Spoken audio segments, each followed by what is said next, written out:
Welcome to Created Healthy. I'm Dawn Combs. It's a common idea that God gave us everything we need in nature, but do we believe it enough to walk that out in truth? Often the very same people who say this go looking for answers on how to use food and medicine from man-made sources. Everything man creates comes with a user's manual. Why would God be any different? I challenge you to join me in seeking revelation about our body, mind, soul, and spirit health by digging into His written word and in practicing pure science in the visible world of His creation. A few weeks ago, I was in Judges 9 and in my podcast, and I read about Jotham and the parable of the trees, and there is so much richness and deepness in this parable, but I wanted to spend some time today and talk through some of the practical applications, some of the science that is here that it reminds me of. So to remind you of the parable, Jotham is the last surviving son of Gideon because Abimelech has wants to become king. He has ambition, and he has participated in killing off all of the rest of Gideon's sons.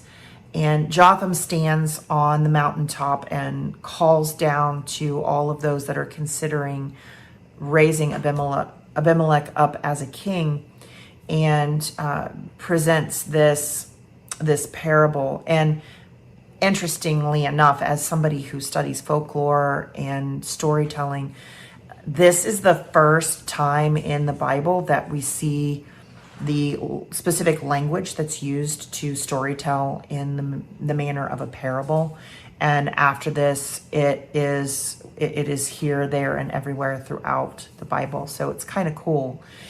Jotham tells this story about that once upon a time, the trees were asked to become king one by one over all the other trees. And first, the olive tree was asked, and the olive said, if I do that, should I give up all of my gorgeous fatness and oil that makes God and man happy in order to go and do this?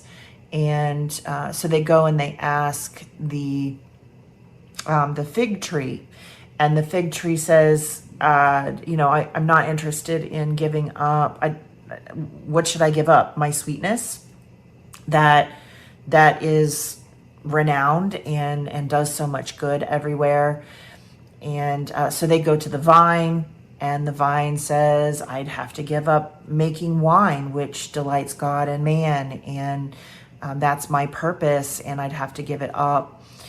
I'm not interested in giving that up so that I can be king. And then they go to the bramble, and the bramble's like, absolutely, I'll provide you shade and protection. And the irony there is that the bramble is so low that the trees will have to bow and get under, and there won't be any protection, and it will be a sham.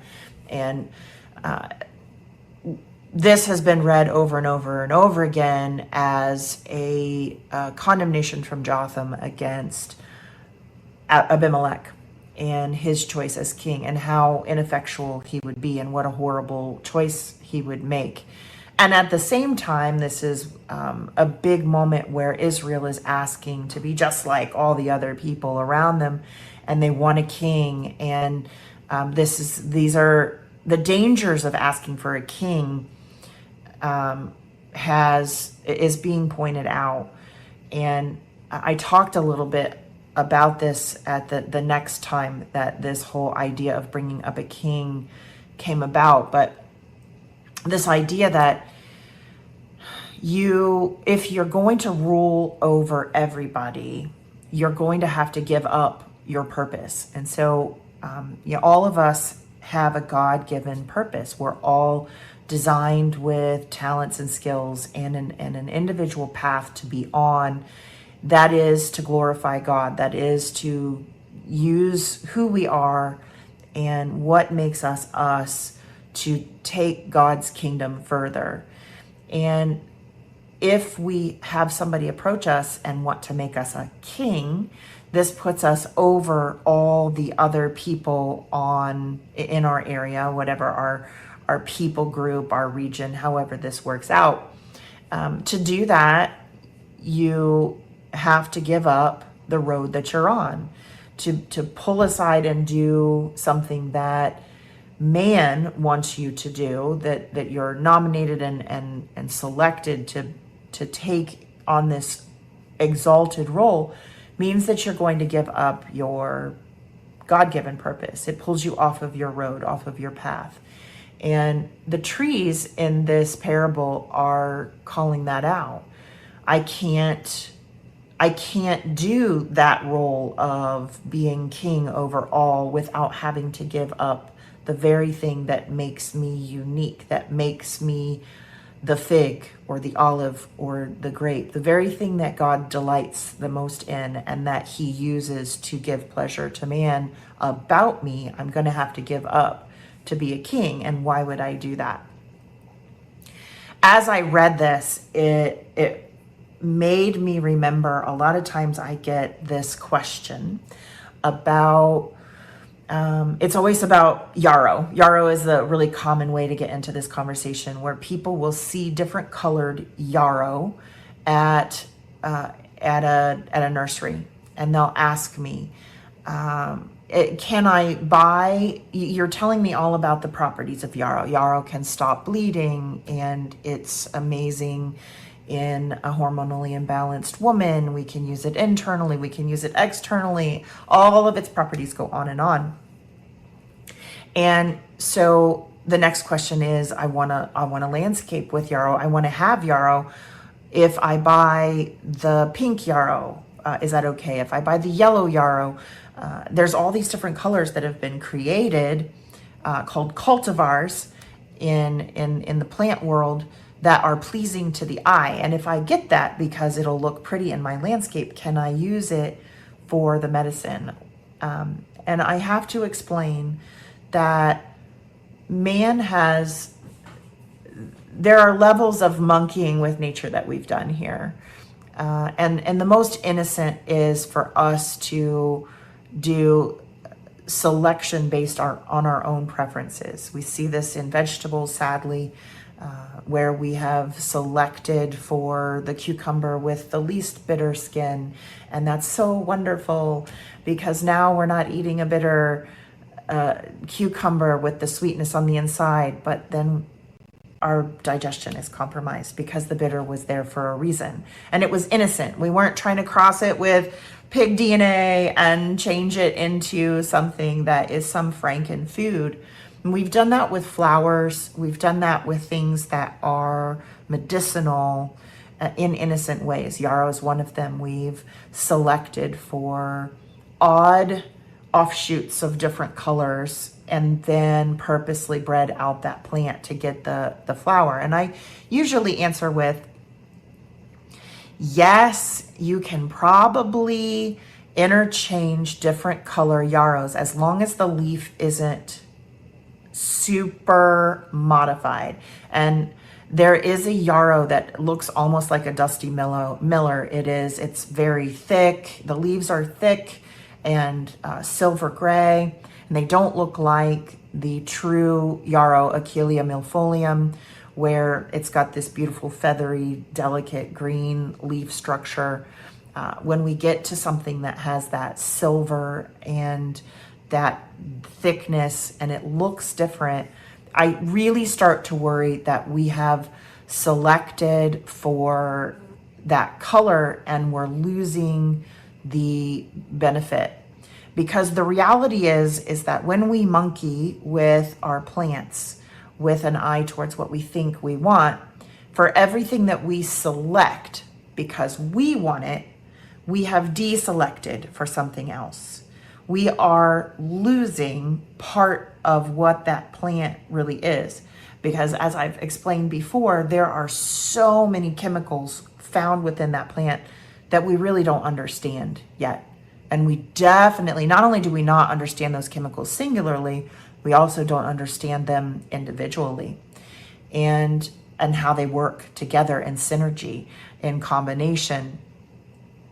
And so every time we select for something in a plant because it's going to be pleasing to the eye or pleasing to the palate, we are deselecting for what it was originally. And that might not be a problem. It might not, in the end, cause us to lose, in the case of yarrow, it might not cause us to lose all of the medicinal benefits that are there in the original plant before we began to create cultivars. But I can't say for sure, because I know that every selected trait that is different than the original is losing some of the original as a trade-off.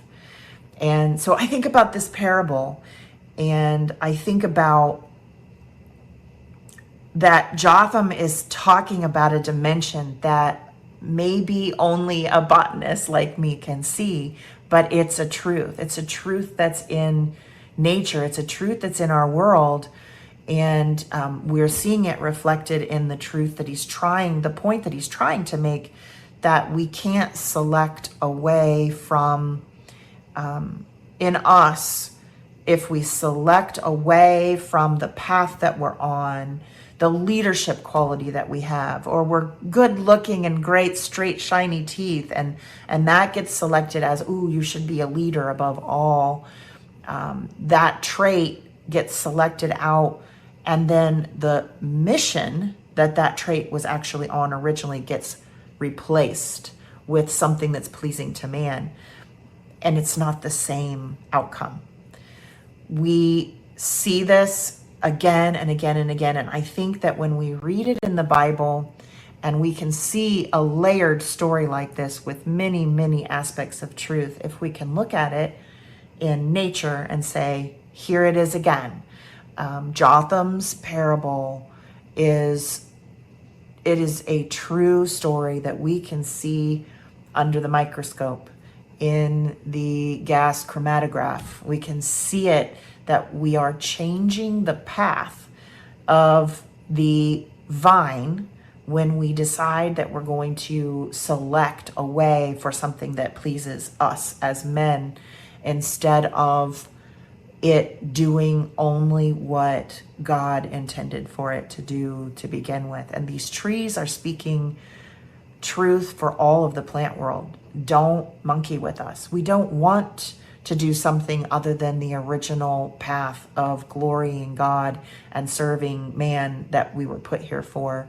And if you pull us away, it's going to be a problem.